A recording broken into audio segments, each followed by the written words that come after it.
You're listening to the Exhibitionist podcast, hosted by Nicola Reader and brought to you by InspiringExhibitors.com and Pro Extra, a wholly owned subsidiary of 12th Man Solutions Limited.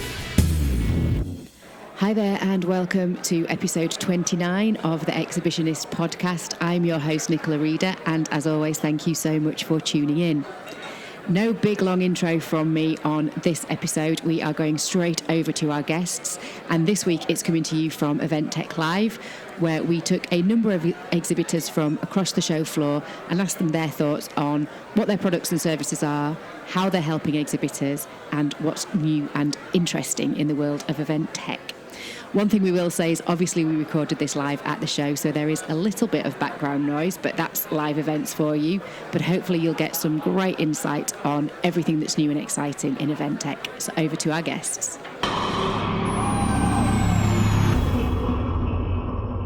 My name's Rob Murdoch and I work for Exposure Analytics. So tell me about how your product or service helps exhibitors and event organisers have better events. So we give them a return on marketing investment on the amount of people that come to their stand, how long they spend there, where they go on their stand as well. So it's not just about footfall, it's about what they're interested in, what movements they make around the stand and the exhibition as well. So at Event Tech Live we've covered the whole area, measuring where people go and how long they spend there. Brilliant. And we're at Event Tech Live at the moment. There's lots of different pieces of tech around. What's the most exciting evolution in tech that you're seeing? I'm a biased person, so we've introduced some stereoscopic cameras for measuring engagement and dwell time and also capacity within areas. So you don't really know how many people are there at one time, so we can measure all of that. And there's a nice, interesting product coming out with facial recognition for badge scanning. So you use your face as your ID to get your badge, and the gentleman's talking tomorrow. Brilliant. And where do you think event tech is making the most positive impact on the industry? I think making engagement better for the audience. I think event tech's got to help the attendees. It's got to make the attendees' journey better, make it more enjoyable, because at the end of the day you've got to put products out that the attendees want to see. The organisers have got to put good content together, and with this show it's about technology, and the tech has got to be something that can engage the audience. So, additional question here that you're going to sneak in at the end, but where do you think exhibitors sometimes get it wrong in terms of event tech? Having too much of it, I think, could be wrong. You could go, what do I do? What do I touch? And also, apps is definitely the wrong thing. If you've got to ask the audience to do something, sometimes they're a bit like, I'm not sure. But saying that, we're doing this copy area at Event Tech Live. We're using a product coming from the Bristol with SmartServe, which is fully automated, and then we're putting RFID tags on our cups so they can walk over to our stand and see if they can win some prizes. And it's about getting that customer to come from one area to another, incentivising them to go from one place to another. So giving them a reason to visit a few different places that you want them to go on their journey. Yes, you try to guide the visitor to the right places, and having the content is important, but also what they want to see. It's really interesting because you often see exhibitors sponsoring areas like coffee lounges and networking areas, and there's nothing more than my badge on the wall, but at least doing it this way, you're at least giving them a reason to go somewhere else. Yes, and the SmartServe system the Bristol's got is absolutely fantastic. So we've worked in partnership with the SmartServe, Event Industry News, and the three of us have put together this package that the visitor can come here, get their coffee without any interaction with human beings, all automated. It takes a little bit longer, but when you're on your stand you want the visitor to stay a bit longer so you can talk to them. So we've got staff here talking to people when they're here, and also they can get their face printed onto the coffee plate. I'm not sure about getting my face printed on. Brilliant. I don't know if you're going to show any images on your podcast. We will Absolutely do. Fantastic. I'm very intrigued by your face on a coffee. I am now looking at Rob's face on a coffee, and that's pretty impressive. And it's got our logo on it, so it's a double-edged thing. People have been tweeting it, taking photos. Yeah. So it's a very simple solution. And I think technology needs to be simple.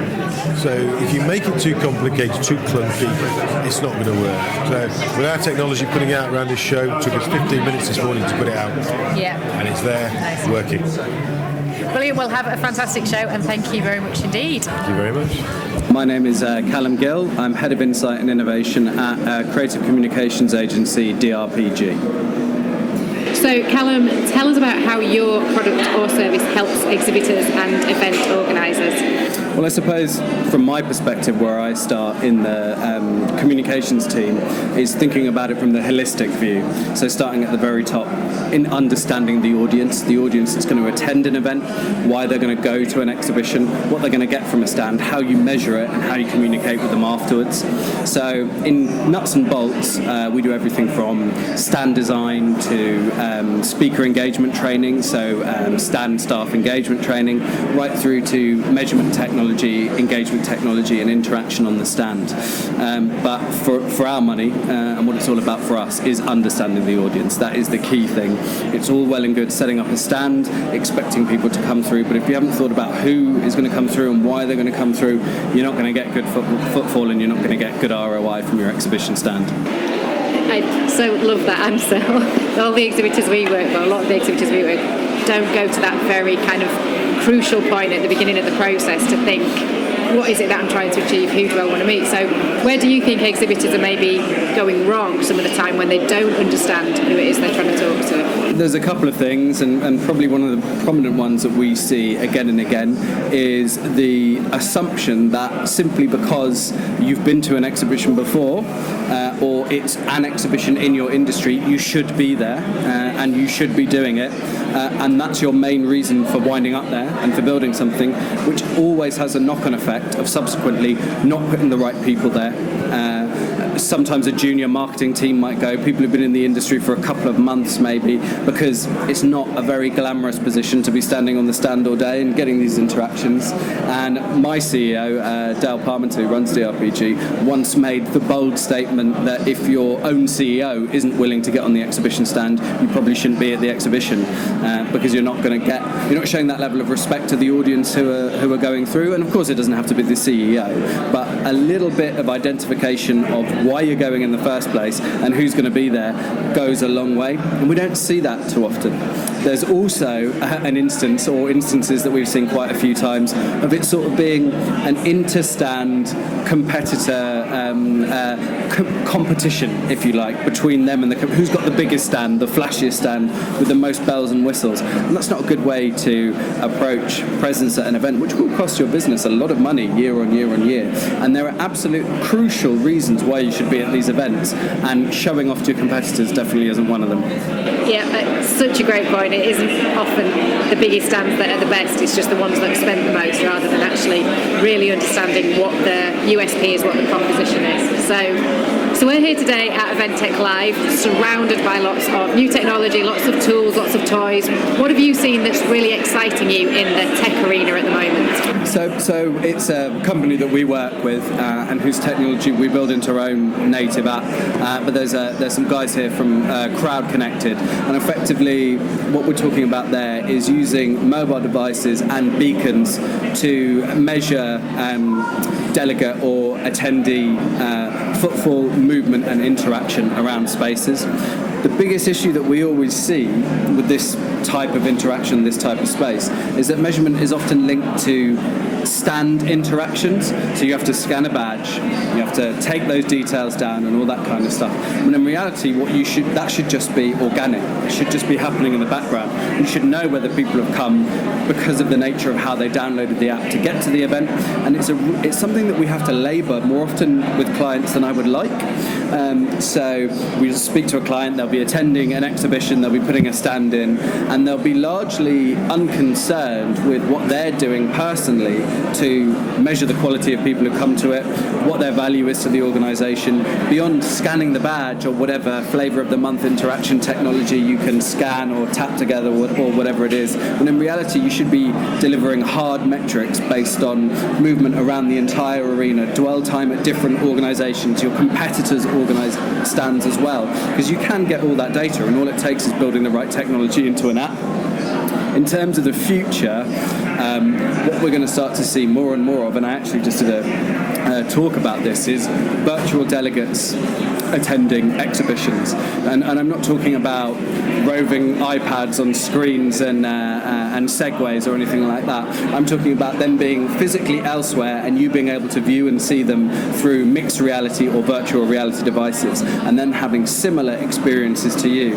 And this is only going to increase as technologies like Microsoft HoloLens with their holoportation suite, and more commercially Facebook Spaces, where you get cartoonish avatars of yourself that can be viewed in AR, start to become more prominent in wider society. They're going to start to be seen as must-haves in exhibition spaces. So that's people at events that aren't really at events. Exactly right, yeah. And we've long talked about the very poor secondary experience that you get from streaming events, or hybridized events as we call them, because effectively what you're asking people to do is view an event like a TV program without designing it with the engagement level of a TV program. What these technologies will allow us to do is be present in a separate, slightly offset world to the actual people who are here in the real space, that can have meaningful and real interactions in that digital world. And the technology is being built all around us daily. There are systems already at the moment that are mapping in augmented reality entire city systems, including hotels, so you can hold your phone up over hotel windows, tap the window on your phone, see inside the room, see whether it's free, see whether it's available. This type of technology is growing daily and will bleed into this space. So people will expect to be able to come into an exhibition and hold up their phone and have an augmented reality interaction with your stand, and they'll also expect to be able to be there virtually. Say if they're in South Africa and Event Tech Live's happening in London, they might want to be here, and they'll expect to have that next level of virtual interaction, not just through a screen, which becomes very boring very quickly. So back in today's world, what would be the one piece of tech that you would say exhibitors must invest in for a great exhibition? I would say at the moment people need to get their augmented reality strategies in order today, because the technology exists today and is being used on a massive scale today. In fact, if you go into any shop or supermarket, you can hold your phone over a pack of sausages and you'll find out whether it's cheaper in Tesco's, Sainsbury's or Asda, whatever it is, whatever shop that you're comparing it to. People now, very soon, like we're talking less than a year, will expect to come to exhibitions and simply be able to hold their phone over your stand and interact with it through their own devices. We're seeing a lot of people build AR interactions that are on stand. So you hold up an iPad or a device that's given to you by the stand staff to do something with, and that's fine, but eventually, and very soon, we're going to get to the point that people are just going to expect to be able to do that with their own phones, with their own devices. It doesn't cost a lot to invest in it now, and the things that you can do with it really are magical, and they really do up the engagement level. And going right back to the beginning of our conversation where we talked about your CEO being present at the event, he could be there via augmented reality, and he could even be there live via augmented reality at certain points. So get that strategy in order today would be my best piece of advice. Brilliant. Thank you very much indeed. Very welcome. So my name's Chris Wixon. I'm one of the co-founders of Accrue, and earlier this year we were acquired by a US marketing technology company called Integrate. So I'm now the general manager for the event solution within Integrate. So Accrue is an event lead management solution, which effectively means we've built a universal solution for lead capture for the exhibitor. So the way we're different to your traditional scanners and apps and business cards is we think that creates a lot of headaches for exhibitors, because the reality is if you're a company that does lots of shows, at every single show you go to, you have to use a different system for lead capture, which is the primary reason you're there. And the output of those systems is always invariably a spreadsheet at best. No one often can remember who spoke to who or what the context of the conversation was. There's always long delays in getting those spreadsheets back into the systems to follow up. So we've basically been solving that problem. So we provide a universal solution that's used on the exhibitor's own devices, completely customized for them, integrated back into their marketing CRM systems. So really streamline that whole lead capture process from end to end. And that's what we do. Absolutely, I say this all the time. If our listeners could see me now, I am nodding my head in agreement, and it is that lead capture that is absolutely essential for exhibitors. Absolutely, and it is archaic. Unfortunately, like 2019, I was at a show last week where we were exhibiting, and we were given 2 bricks which were scanners. There was a bit of paper next to them saying, we'll do our best to get the leads back to you in 3 days, but we can't guarantee it. It said, we can't guarantee the scanner will work, and if it doesn't, it's not our fault. And if you lose it, you've got to pay us £500. And this is 2019, and that was a marketing technology event. And that's not too dissimilar to a lot of the shows today. It's just the status quo. People rent scanners, or even with some of the nice event apps where it is a good mobile experience. The challenge is still, it's for that one show. So I've still got to go in somewhere and download a spreadsheet of data and try and piece it together and get it back into my systems. So in terms of a crew, what's the sort of information that exhibitors can get back out of the system that would be useful for them? So the crucial bit with the crew is the qualifying questions. So once you capture the contact details, so whether that's scanning a badge, and we can integrate with the event system, so we can retrieve the contact details. We can scan and transcribe business cards. So that's kind of the contact side. And then the important stuff is the qualifying information. So what are they there for? Are they what profile, what products are they interested in? Can I get their consent and be in charge of my own compliance and opt-in the app? So the customer configures all of that themselves, and that is mapped back into their marketing and CRM systems in real time. So they don't have to stare at spreadsheets the day after the event or chase sales reps for business cards. Those leads have already been routed to the right place and ready for follow-up. So a hot lead that's qualified and is ready to go, sales reps ringing them the next day. Hey, I know you spoke to my colleague at the show and this is what you spoke about, let's talk. The cold leads who just browsing, that's okay, you can just put them into marketing and send them a marketing type email. So it's a much more intelligent approach to lead capture. Sounds brilliant. So in terms of how exhibitors can actually access a crew, do they have to do it through their event management company, or could a single exhibitor just come to you and use your platform? Yeah, very much the latter. So we purely sell to end user exhibitors, mainly mid-market and enterprise type companies who are doing lots of events where they want to bring their own solution in-house. So that's how it's sold in, rather than through the organizer. So it's more like our customers take our product to their shows, and then we're able to plug, in most cases, our system into the event system, so they can still scan a badge to retrieve the attendees' details. So does an exhibitor have to have their own CRM system? I'm thinking some smaller exhibitors might not be big enough to have that. Our dashboards can act as a form of a event CRM, because all the leads do sync back there. And then you can always download it as a spreadsheet CSV if there is no CRM. Ideally, we do integrate into their marketing automation and CRM systems though. So as I say, most of our customers are generally on the larger organisations who are doing lots of events.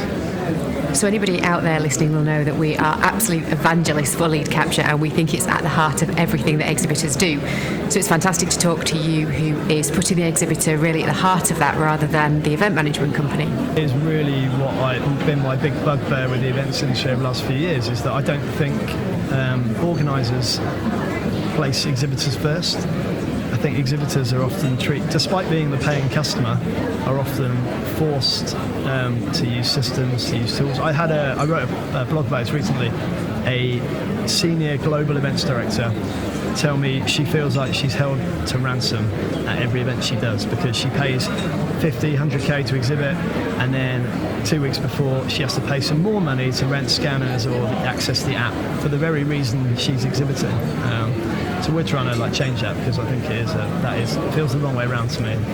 So I think it's really interesting. We have spoken to a couple of event management software or lead capture companies today, and it's great that they can talk to us about everything that they're doing on behalf of an event manager, but they've actually asked us for a little bit of feedback around what do exhibitors really need and want out of lead capture, and asked us to help them get inside the heads of exhibitors. It's not always something that we see from those software companies. We're coming at it from the other way. We've always built the products through the lens of the exhibitor, the B2B marketer, rather than for the organiser, which has meant we've kind of collided a little bit with the industry a few times, but ultimately I think the paying customer, the exhibitor, is the one with power, so they should it should improve for them. Yeah, and I think there'll always be a place for a range of solutions in lead capture. There'll be people who are looking for a very robust platform like yours, where they've got a plan and the resource to follow up in a more sophisticated way. There'll be some exhibitors where a scanner from the event manager is perfectly fine for everything they need. So it's good that there's a place for all of the providers in the marketplace. If you're a company that only does 2 or 3 shows a year and you're happy with just downloading a spreadsheet afterwards, then great, that's absolutely fine. But to say, for the companies who view events as a really key part of a broader set of channels and activity, and are doing sophisticated things with lead data anyway, their marketing automation, CRM, this is where we're really solving for. So obviously you're involved in the lead capture and data generation side of exhibitions and events, but what else are you seeing coming through in event tech that you're really excited about? So I think what's going on in the broader marketing technology space is often at odds with what's going on in the event technology space. And I actually think these two worlds are set to collide and overlap in a positive way. And I just think, particularly in B2B, when the buyer journey now in B2B is not linear. It requires 18, 24, 30 touch points with a prospect to get them to engage. And that could be online, could be via some content, display, via LinkedIn, by social, and events are a really important part of that. So actually I think technology that is helping to bring all these worlds together and make it easier for companies to realise that, okay, this person downloaded a white paper on our website, we then met them at a trade show, maybe they then came to one of our dinners we ran, maybe they then filled in a form on our website. Companies that are helping join all that up so that as a B2B marketer you've got a much broader view. That's where I think the future direction's going, and that's where I think there's a lot of exciting stuff happening. Events has to fit into that. Otherwise, we're going to see CMOs looking at event budgets and saying, well, events are still the only channel where you can't prove to me why it works, because I can do that in every other digital channel. So the events industry, I think, has to get in line with that. Otherwise, we're going to start to see exhibitors shifting budgets to running their own events, which would be okay, but also if they start shifting those budgets towards paid online channels, that will hurt the industry. So it's interesting to hear you talk about events and exhibitions as part of a strategic marketing plan. We have clients we work with where an event happens or an exhibition outside of anything else that they're doing in terms of marketing, and we try and advise them that really a client or a customer of theirs, it shouldn't be the first time they contact them at an event. It's just an extension of other pieces of marketing, communication and content that they'll already have seen from an organisation. Well, we're working on some developments at the moment, particularly with 5G coming, improving Wi-Fi connections, being able to surface a lot of that information in real time. So I scan your badge at a show, I can instantly look up you as a person and an account in my CRM and databases. Maybe we already know you. Maybe you're a live prospect who's just come in and almost close to signing the contract. I should know that as a sales rep. Or you're an existing customer. I want to know that. Whereas today it's very one way. There's no ability to look up. So that's some of the things we're kind of working on to try and join up those campaigns. And just finally, where do you think tech is having the most positive impact on our industry? Well, I guess a decade ago, or maybe longer now, people predicted that virtual events and things like that would start to eat into the live events industry, and thankfully for all of us that is not the case. It's gone the other way, and I think technology now is just making events better and more powerful.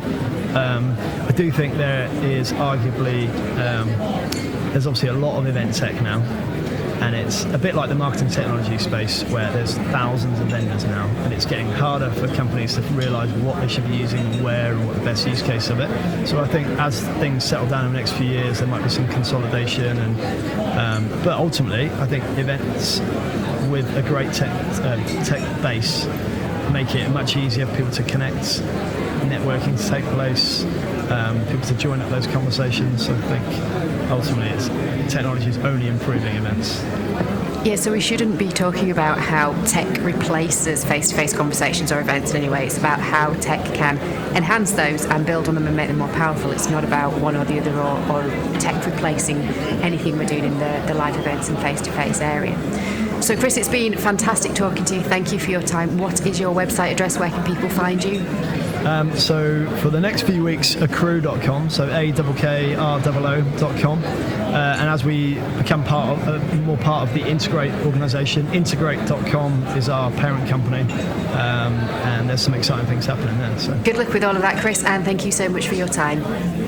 Okay, my name is Mark Jones. I am the CEO and founder of Giant iTab. So Mark, I think Giant iTab kind of speaks for itself, but tell me a little bit more about what it is that you do. Okay, Giant iTab is effectively a giant interactive tablet. We launched the company back in 2009, pretty much on the back of the success of the smartphone. And we realized that the iPad and the iPhone were going to be fundamentally life-changing in terms of the individual and in terms of B2B and business and B2C. And I was working for a large touchscreen manufacturer at the time, doing large format touchscreens, and I had a eureka moment at a trade show where half of the people were looking at touchscreens and the other half were on their phone, and sort of decided if I could amalgamate the two into one combined solution, then we could have a winning formula, and that's proven to be the case.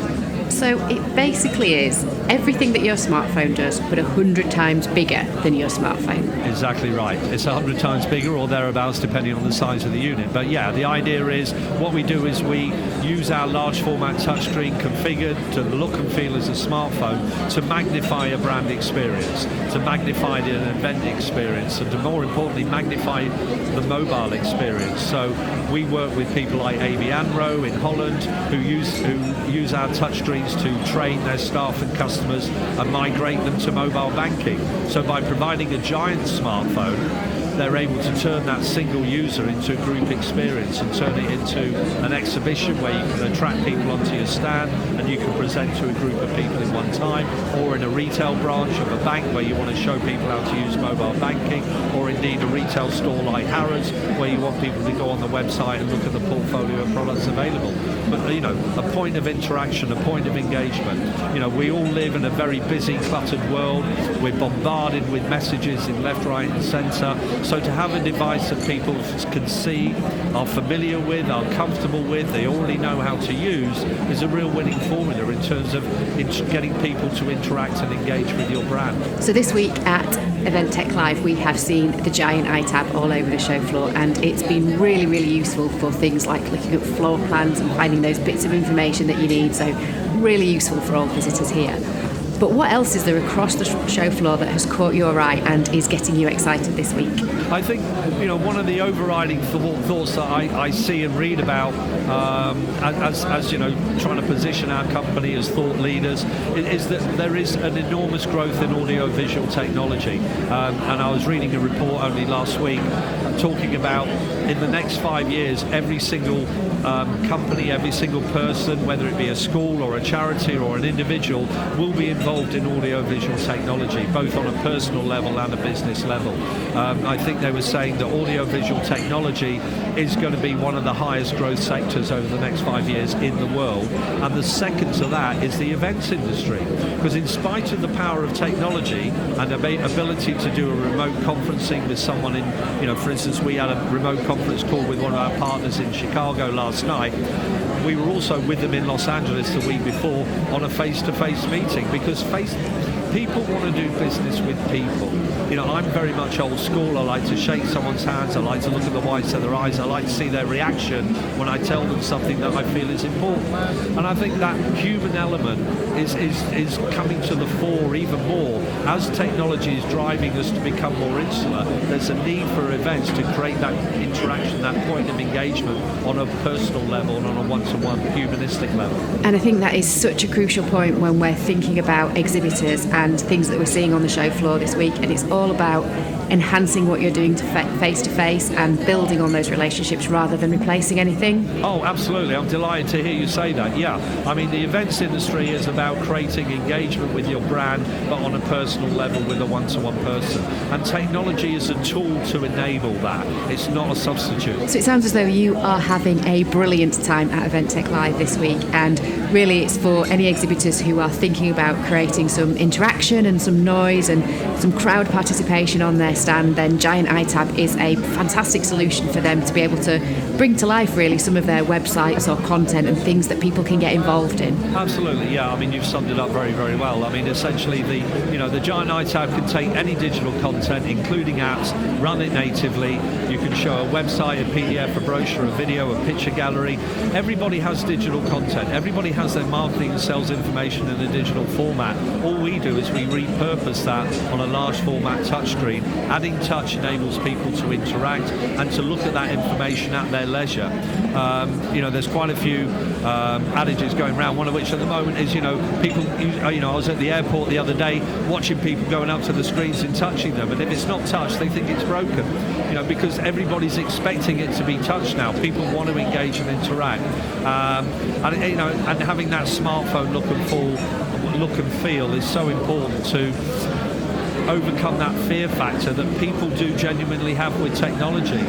It's very easy to adopt, it's very easy to put out there for people to come and have a look at, and that simplicity, that familiarity, and as you say already, people already know how to use it. It just enables you to use a technology tool that's very simple to deploy, that's going to have a real benefit and a real positive impact on your exhibition stand. You spend so much money on an exhibition space, go that extra mile, think about that, what else you can do to make your stand out from your neighbours, to get that footfall traffic not to walk past but to stop and come over to your stand. And when they are on your stand, a point of engagement where you can actually share with them all the delightful information and your love of your brand and your product in a very charismatic and very familiar way that people will absorb very easily. So thank you so much for your time, Mark. We are really excited about Giant iTab and definitely think it's something worth exhibitors checking out to have a look at how it can enhance the content that they're sharing on their exhibition stand. So thank you for your time, Mark. Oh, thank you so much. I mean, our website is there for everyone to come and see, www.giantitab.com, and there's plenty of case studies, pictures, galleries, and lots of things to look and see. So thank you very much for your time. Yeah, so my name's Leslie Robertson, and our organisation's Open Audience. So Leslie, tell me a bit more about Open Audience and how it is helping engage with visitors for a better experience at live events. Right. Well, as Open Audience, we badge ourselves as audience engagement consultants, and we build and design, I think, disruptive digital technology to influence the outcome and the measures within events. To really chart the delegate journey. So tell me, from a visitor experience, what does that actually look like? Right, so I think we look at it from two perspectives. One is we're always trying to solve the problem that the event organisers have in the room, in the sense of what they're trying to measure, understand, and what do they think engagement looks like. And then we're also trying to walk in the delegate's shoes in terms of what would good look like from their perspective, what would cause them to get value out of the event, and why would they come back, and why would they recommend the event to their friends. And what do you think value looks like for a delegate? It's how long's a piece of string? You've got 200 delegates, almost got to get into the psyche of 200 delegates. They've all got different profiles, different experiences, been there, seen it, got the t-shirt, newbies, oldies, excited, etc., etc. And so to have a platform that allows people to really express their views in whatever language, our big experiences in multilingual events, to allow people to have a voice and it be heard by the organisers, even if it's just letting the organisers hear your voice, that is a win for a lot of delegates. So you've been telling us you've had a fantastic time at Event Tech Live, having some great conversations. But what's the bit of tech that's getting you really excited at the moment? Yeah, well, I mean, this is interesting. This is our third year at Event Tech Live, and we've gone from a knockoff stand at the first one a week before to try it out through to like a proper stand build this time. And interestingly, the technology I like is a technology I discovered last year, where I've been trying to talk to clients about the value it brings. And it's all about holographic presentations. So I'm running an event next year where I'm genuinely going to try it. So if you imagine you're like, I don't know, the 3 degrees on stage, you might have 2 in the room and 1 who's a hologram coming in from the side. And just the way that can create and change an event. I was chatting to the guy about working, I do a lot of healthcare events, to be able to bring a patient on stage with their doctor or their specialist, and they might be from 2 different countries in the world, but to bring them to a conference or a congress on stage to interact in real time, from a sustainability perspective and a carbon footprint, that's brilliant. But to be able to demonstrate that you can change and improve the quality of events in that way, I think it's just really cool. And if it's cool, then it's probably good value. And I just want to do it, and I might even have a go at doing it at one of the conferences we're running next year, and I might even do it on stage. It sounds brilliant, and you're the second person to talk to us today about holograms and augmented reality, and how actually for exhibitors they can start to have a CEO on the stand as a hologram who can't be there in person, and it's really starting to change the concepts and the ideas about what's possible for exhibitors at exhibitions and events. Well, it can't be a gimmick, so there has to be some real value. We ran a whole congress a couple of weeks ago where it was a healthcare conference, it was hip and knee surgeons. And the guy they wanted his keynote was Nadal, the tennis player, but he was in another country because his surgeon was hosting the meeting. In the end, they got the U2 drummer because his leg and knees and hips had been rebuilt. But had we had the hologram, we could have literally brought Nadal to the event.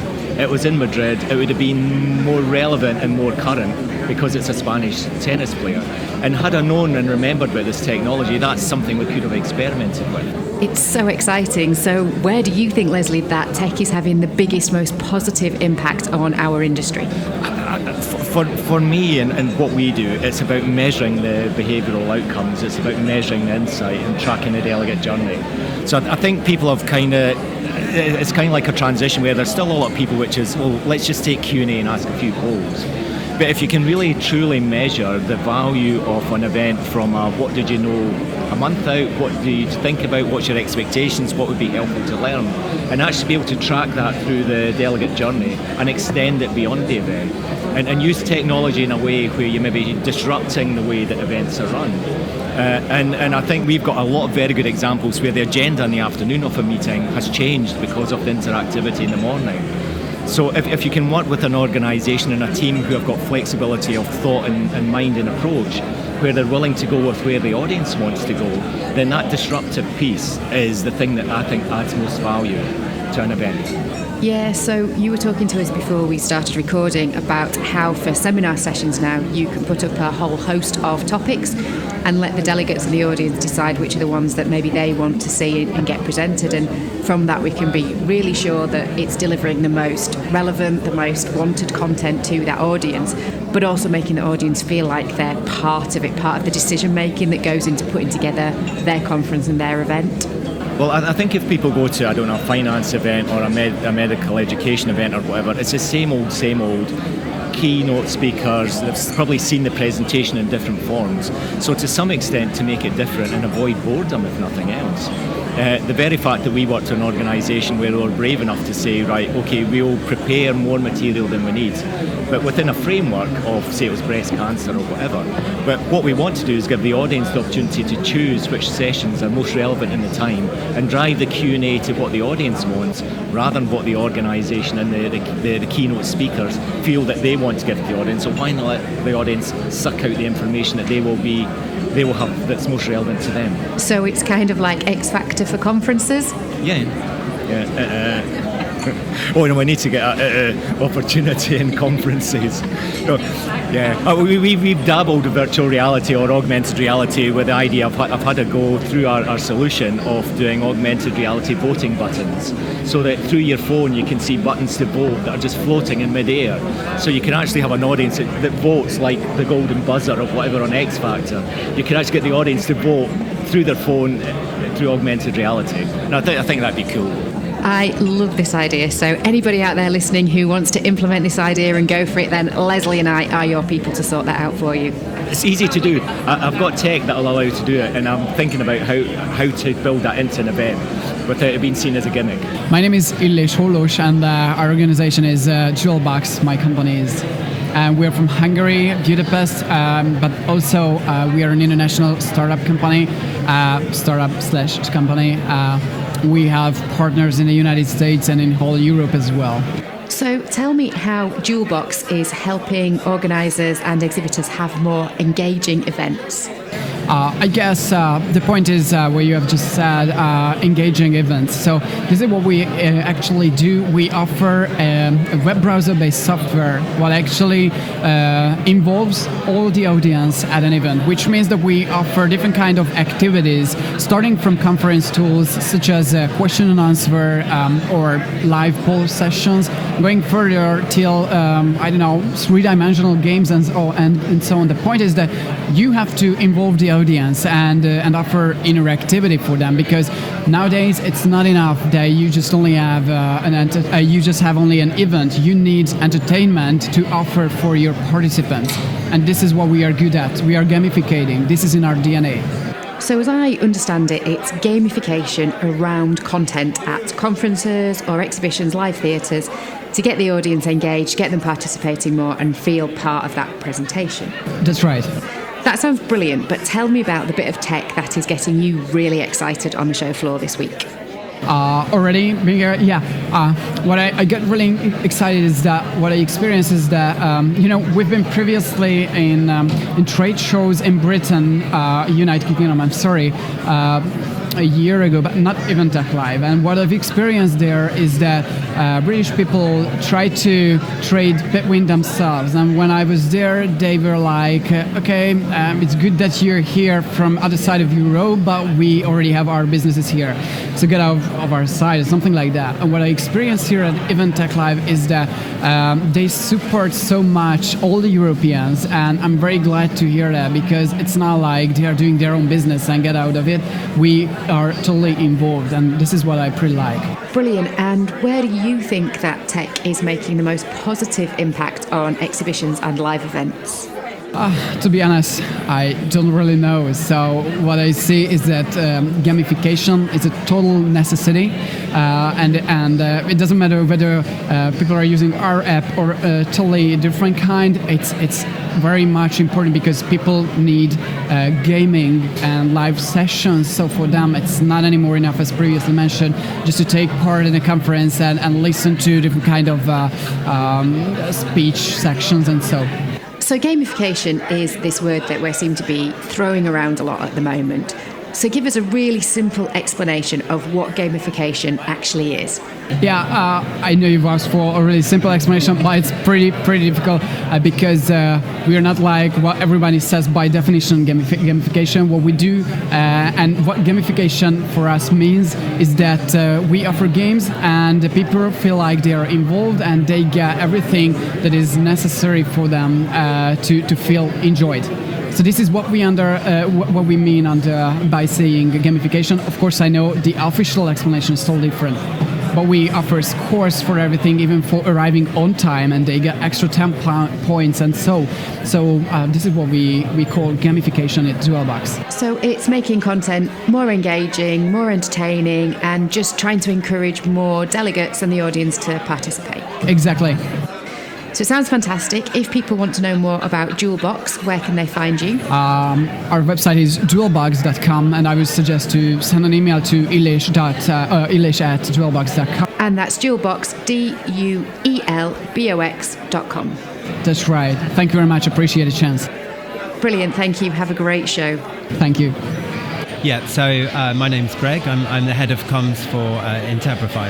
So Greg, tell me a little bit more about what Interprify actually does. Absolutely. So traditionally, if anyone's used interpreting, they would be familiar with the setup. So you have interpreters working at the back of a room with delegates going along and listening through radio headsets. Interprify is a cloud-based platform, so essentially the interpreters can be based anywhere.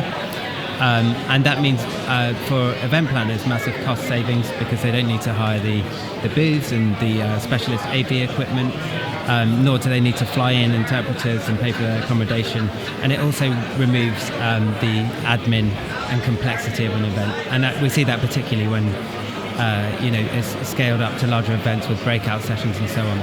So you were talking there mainly about conferences or seminars, but would Interprify also work for exhibitors on their own stands where they're wanting somebody to interpret for them? Absolutely. So we see, the event, I think we've had a world record event with 102 interpreters working on a single event across 13 languages. but our platform's also been used in much smaller scenarios. So it could be a business negotiation, a board meeting, online meetings, and indeed exhibitions and even tour guides. And how many languages or interpreters do you have access to? Yeah, so we, unlike some of the other providers, we work with language service providers, so we can get hold of interpreters with specialist knowledge of your subject area, with the right combination of language skills, and we're really looking globally when we do that with some of the largest language service providers in the world. And I think it's really key there when you were talking about interpreters having that sector expertise and that technical knowledge, if they're going to be speaking on behalf of an exhibitor, to know the language and the vocabulary that's used in that specific sector. Absolutely, it's something that comes up time and time again. So, often it might be, let's say, pharmaceuticals. If you don't have that knowledge, the interpreter's either going to have to do a hell of a lot of research, or it's just not going to be the quality that you would hope to see. So we're surrounded by event tech this week, but where do you think it is having the most positive impact on the events industry overall? Yeah, so I think we're seeing a lot more, obviously, engagement from event technology, the possibilities of getting instant feedback and gleaning data for constantly improving your event are just happening on an insane level. I think there's an appreciation that technology can also distract from the experience, and I think we're getting much better at sort of picking the right technology for the right audience, and we're able to kind of hone in on our audience and the technology that might be relevant to them. And I think it's really interesting to hear you talk there about tech being relevant. In the past, we have often seen tech being used for tech's sake. So it's great to see that the conversation is shifting now and people are starting to really think about how is that tech relevant to my product? How is it helping build the proposition or tell our brand or product story? That's right. And no one wants to be downloading 15 apps for each event. And in the end, you don't see the kind of outcome that you would have hoped for. So I think there's definitely a bigger appreciation of finding out who your audience is and what they're really looking for and how you can deliver that through technology. So as we go speeding into 2020, what are some of the tech trends that you think will play out as we go into the new year? Yeah, so I think within the industry itself, but also within society itself, we're seeing a much greater appreciation of sustainability, what we need to do for the environment. Obviously, events are by nature not great for the environment. People travelling often long distances, staying in hotels, and obviously food and plastic can be big kind of wastages. And we're seeing so many great initiatives around that, how to make your event more sustainable, how to fly fewer people around and try to avoid flying at all if possible. So I think that's something that event agencies are embracing and we're going to see a lot more of that in 2020, particularly as delegates and attendees want to see that, and they want to see evidence of sustainable thinking. And taking it right back to the beginning of our conversation, that's where the Interprify platform is really strong, because you're not having to create documents in different languages, you're not having to put interpreters on planes, you're not flying people around the world. So from that perspective, really, really good. That's right. That's absolutely right. And we've even done a lot of, we've seen an uptick in the demand for live streaming events. So you might have an on-site event that's being live streamed to an international audience with real-time simultaneous interpreting. So not only does it remove the need to kind of travel around, but it means that you can open up your event up to a much, much wider audience who want to hear in-language interpreting. So it's really about making interpretation and translation much easier, much more accessible, much more simple for exhibitors, which is fantastic. That's right, yeah. So it's been great to hear about your business. So if people want to get in touch with Interprify, where can they find you? What's your website address? So we're interprify.com, and you can also reach us at marketing@interprify.com. Fantastic, thank you. We'll have a brilliant rest of the show. Thank you. It's a pleasure speaking to you. Thank you very much. So my name is Panos Moutafis. I was born and raised in Greece, if you're wondering. And I'm the CEO and co-founder of Zinus. So to start off, tell me about your organisation and what it is that you do. Sure. So we are focusing a lot on facial recognition and facial analysis technologies. And I'm distinguishing the two because they bring different value and they have different requirements on how you deploy them. So facial recognition allows you to identify a person from a database of faces, whereas facial analysis allows you to detect a face and then you can extract some information about it. For example, you can tell about how they are feeling by analyzing their micro-expressions. You can get an idea about their gender, age group, and so forth. So facial recognition, facial analysis, two different things. So tell me which one of those is now starting to be used in exhibitions? Both. They're both being used in different ways. I can start from the facial recognition first. So where we're seeing this being used the most at the moment is at registration. So when you buy your ticket online, you have the option of uploading your photo and opting in for facial recognition. Again, this is optional. And if you do, when you go to pick up your badge, you don't need to bring your ID, you don't need to bring your ticket, you don't need to print anything. Just as you approach the check-in station, you're being recognized, the badge is printed, and you're good to go. So this makes the experience way smoother, frictionless, and it creates this experience that, okay, I'm going there and everything is smooth. The journey is completely different.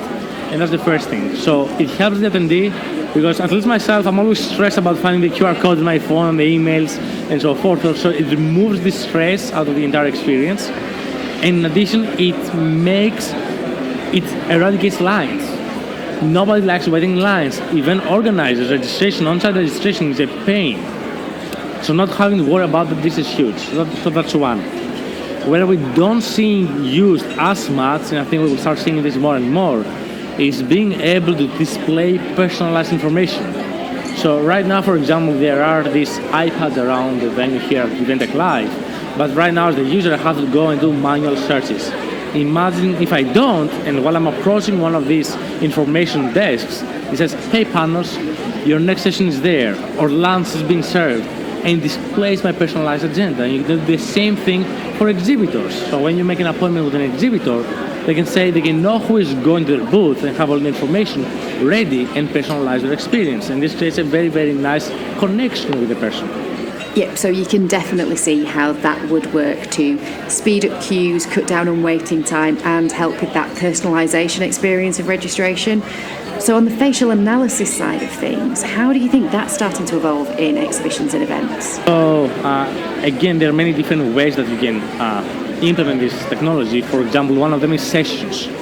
So you can have one camera capturing the entire room and can tell you how many people are there, how engaged they were, how they were feeling by analyzing the micro expressions live, what is the demographic information. We can have a breakdown. So you have all the information with a single camera, which is mind-blowing. We have never seen something like that in the events. And one of the examples I like saying is the following. First of all, you can compare different sessions, how they perform. But just because in one session you might have low engagement rate, it doesn't mean that the session is not good. What you can do, you can see which are the specific groups of people that were the most engaged, so you can start targeting in a more efficient way. So it allows you to adjust content and adjust how you are targeting your audience. And this brings value for the attendee, the delegate, because then I will be recommended which talks will be the most relevant to me. Instead of having to go through the entire agenda with all the talks, it's very useful for the organizer because it keeps the audience more engaged and more happy. In the exhibition point of view, and we have done many events like that, you can do A/B testing. So in one event you can try something, in the next exhibition you can try something else. And then you can see what works the most. And you have seen exhibitors doing things like bringing puppies for adoption to the trade floor, or having ice cream, or having screens and interactive screens and showing people. And these things matter the most. The engagement score, when an exhibitor has an activation which associates their brand with higher cost, is almost always twice as high as everything else. So giving out stuff is not as engaging as being able to associate your brand with something that speaks to people. And unless you have the technology, you will never be able to tell. How can you tell what was the average smile? How was the average You cannot tell otherwise.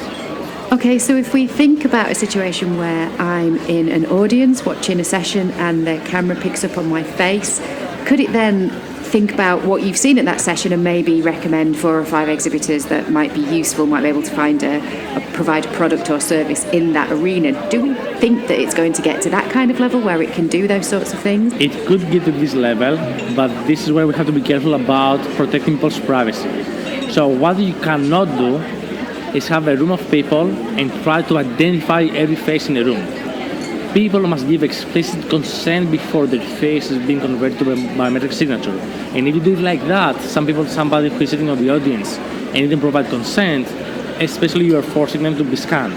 So the way you usually do it, we use demographic information when we are doing analysis on a mass scale, and we restrict the applications where you have to do recognition to cases where you have one-to-one. Like on the check-in station is one person that is being taken in at a time, and they have the option.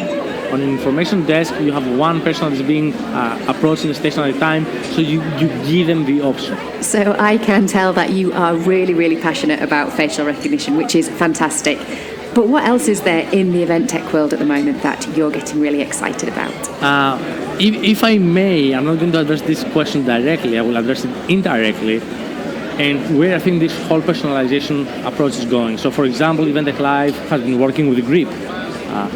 And this has been an amazing experience because without me doing anything, I had the most likely people that I'm interested in, they were recommended to me or I was recommended to them, and we were able to connect. So this is one very important aspect, personalization. And what one can do is you can take companies like ours that we're doing the facial analysis, companies like Grip that they're doing the matchmaking, and you can start combining and then you create a very unique experience for people. So one of the things that I like saying is that when you go online and we use any online service, you and I will go to the same website, and what we see is different. Movie recommendations, product, everything is different and personalized. So we are able online to personalize the experience for billions of people. In the physical world, this is much, much harder. So if we take all of these technologies and we get them together, this is what we will be able to do. We will be able to make thousands of people attending the event. Each of them will feel spatially unique and appreciated. And that's the value. This is where I see this going. So it's the collaboration of event tech suppliers working together to really bring that personalisation together to make it a little bit more meaningful and relevant for delegates. So thank you so much for spending time with us today, for having a chat. Thank you for clearing up for me, certainly, the difference between facial recognition and facial analysis. I am now much clearer on that. So if any of our listeners want to get in touch with you for some more details, where can they find you? What's your website address? So our website is www.zenus-biometrics.com, or you can just go on Google and say facial recognition events, or something like that, where the top result, it's very easy to find us. And of course, if anybody does need any more details to get in touch with these guys, then please do give us a shout. So have a brilliant rest of the show. Thank you so much. Thank you for having me. Bye. So my name is Jun. I'm from Pigeonhole Live. So June, let's start if you can tell us exactly what Pigeonhole Live does. So Pigeonhole Live is an interactive audience engagement software where you can use it for interactive Q&A, polling, quizzes, and surveys for your meetings, ranging from really small meetings all the way to conferences. So thinking about exhibitions and those live theatre areas and seminars around exhibitions, how important is delegate and audience participation to the success of those sessions? Yeah, that's a really good question, because a lot of the exhibitions nowadays, they are somewhat intertwined with spots where you have conferences or tracks going on where a lot of contents are being shared by the speakers, and that's where we really play a part in driving conversations about the industry of that exhibition. So using Pigeonhole for whether it's for interactive Q&A or for polling or for surveys, it helps the audience, aside from going to see all the different exhibitors, when they are attending these sessions and learning from the industry experts, they will get to ask really, really good questions and hopefully learn one thing or two from the experts. Tools like Pigeonhole would help to drive that conversation on stage with by crowdsourcing the questions, crowdsourcing the opinions, and ultimately, people on the stage, we always perceive them as the smartest in the industry, but I think a lot of the time it's not the case. When we have conversations as an industry, even as a visitor, I think that gets a lot more powerful and more meaningful, and we are glad that we are part of the tool that can empower such conversations. So it definitely feels like there's a shift at conferences and at exhibitions where delegates and audience want to be more part of what's happening. They don't want to just sit and passively listen to anything anymore. They want to get involved, they want to give their opinion, they want to share their views. So definitely a role to play in that audience being more involved. Precisely. So obviously here at Event Tech Live this week we have had some amazing examples of some new tech that's out on the market. But what's getting you really excited in the arena of event tech at the moment? I think looking at different booths and also across different events that we have been to, I think a lot of the tech are getting a lot more human. In the past, we might be designing tools that are cool, but a lot of the things that I see today are a lot more human when it comes to the UI and UX of the tool, whether it comes to software or hardware. It's all about building a tool that people would use it in the most human way possible, and that's where the real value would come in. And I'm really excited about the shift in the thinking when it comes to designing tools like that. So when you're talking about things being more human, is it that you mean they're becoming more intuitive, more easy for all of us to use so we can all get involved rather than them just being tools that do the job but that can be a little bit clunky and a bit hard to use? Yeah, so like right now, if 5 years ago we were to say that we are going to use a networking tool to do business matching before the exhibition even starts, people would think it wouldn't work because this is just not how we approach conversations. I would like to be there in person, shake the hands, look in each other's eyes, and we have a connection. But right now, in this day and age, I think it's about the timing of how technology has really permeates the everyday life of the event professionals, and becomes so natural for us to want to look out for such tools and really build meaningful relationships at the exhibitions. And the tools that we are seeing today is going to pave our way in a similar fashion for the next stage of exhibitions that we're going to see in the next few years. Yeah, it's interesting. We've been talking to people today about B2B matchmaking and some of the platforms that are available for that. And a few people have said to us, it just feels a bit like a dating app. And that's exactly where it's come from. It's that idea of putting people together who have some things in common, who want to have a conversation, who want to start a relationship for business. So it's exactly that kind of arena that it's come from, and making things easier and more familiar for us all to participate in. Yeah, precisely. I mean, we are fortunate enough to be living in the days that we can optimize our how we're going to spend our time at the exhibition, at a conference, at a meeting in such impactful way, effective way. Previously, we are just leaving it to chance, but by having tools like that, B2B matching allows us to have all these meetings pre-scheduled. In a way, it's good for everyone because now we got more time to meet up with the people that we want to talk to, and probably you already have certain things in mind that you want to talk to about this person. At the end, as a result, the conversations are a lot more productive, and there's always an action item moving forward. Yeah, absolutely. I think whatever your role is in an exhibition or an event, whether you're an exhibitor, a visitor, an organiser, none of us have the time to just be randomly hoping we meet the people that we can build relationships. We all need and want the tools and processes now that help us meet the right people that can have the most relevant conversations that add the most value to our businesses. Precisely. I mean, from where we come from, Q&A used to be a random thing that if you get lucky, someone that raised the hand and go up to the microphone, ask a really good question that everyone's like, that's a really good question that we can learn from the answers provided by experts.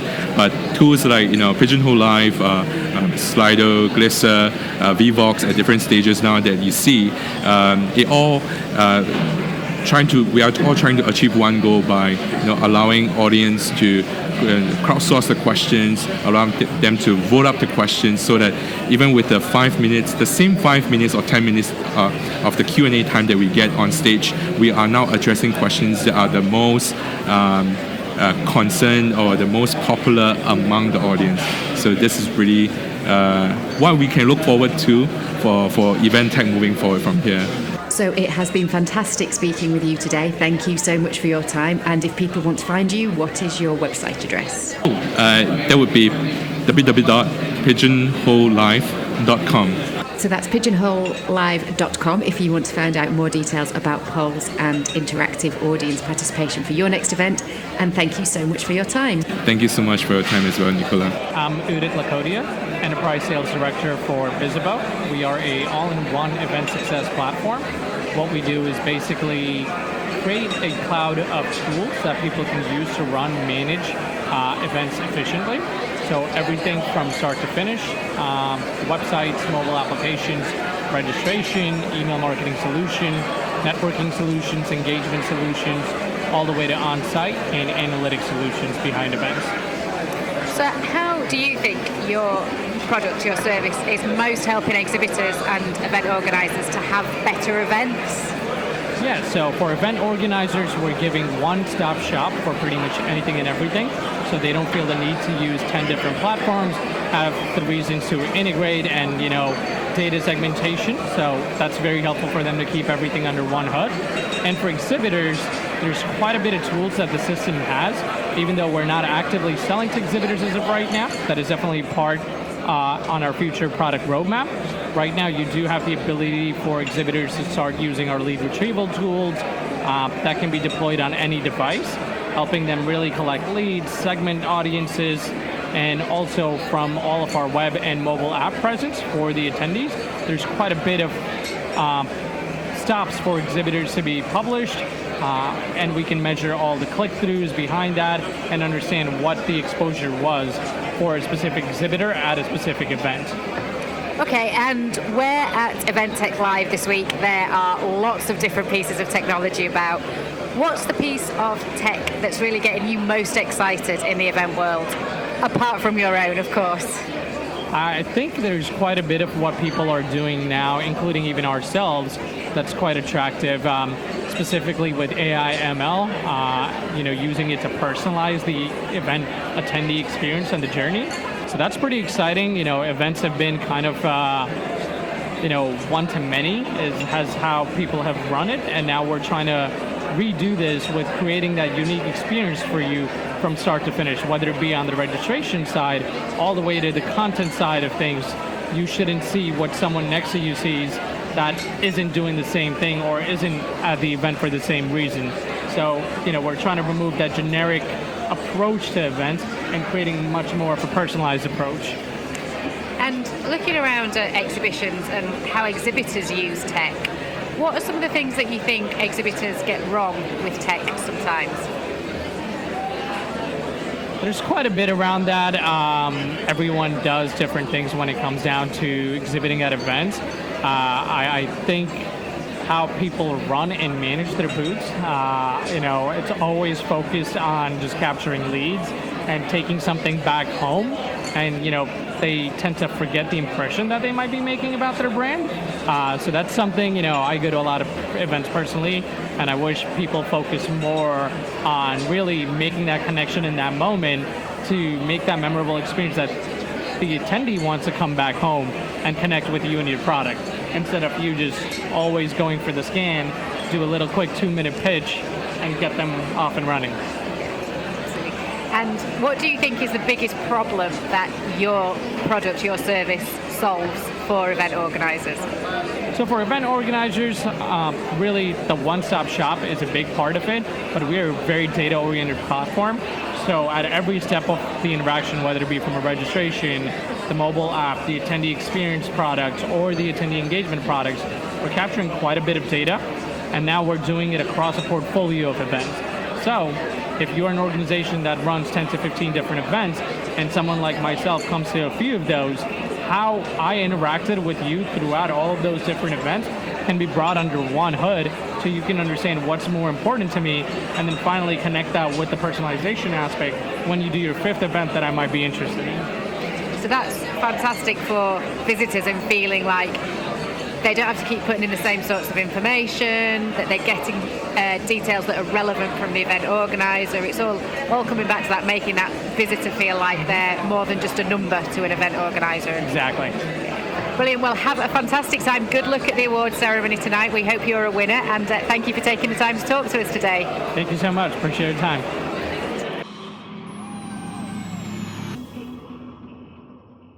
So hopefully you found that interesting. We tried to get a breadth of subjects covered there, from facial recognition to data capture to AV. So hopefully you got a little bit of a taste of everything. If you missed anybody's contact details, of course, do get in touch with us and we'll happily pass those on. And also, if you want to know a little bit more about what we thought of the show, head over to www.inspiringexhibitors.com, where there is a blog about our thoughts. And we also get a little bit ranty at the end of the blog, which is not like us. But it'd be great to know your thoughts on what we're ranting about. So as Christmas approaches, and we're just a few weeks away now, if you're thinking of what to buy that person who loves working in live events, why not pick up a copy of the Exhibitionist book over on our website? And as you know, we donate to the National Literacy Trust for every copy that we sell, so you'll also be doing your bit for charity. So that is it for us from this week. Not much from me, conscious it's been a bit of a longer episode.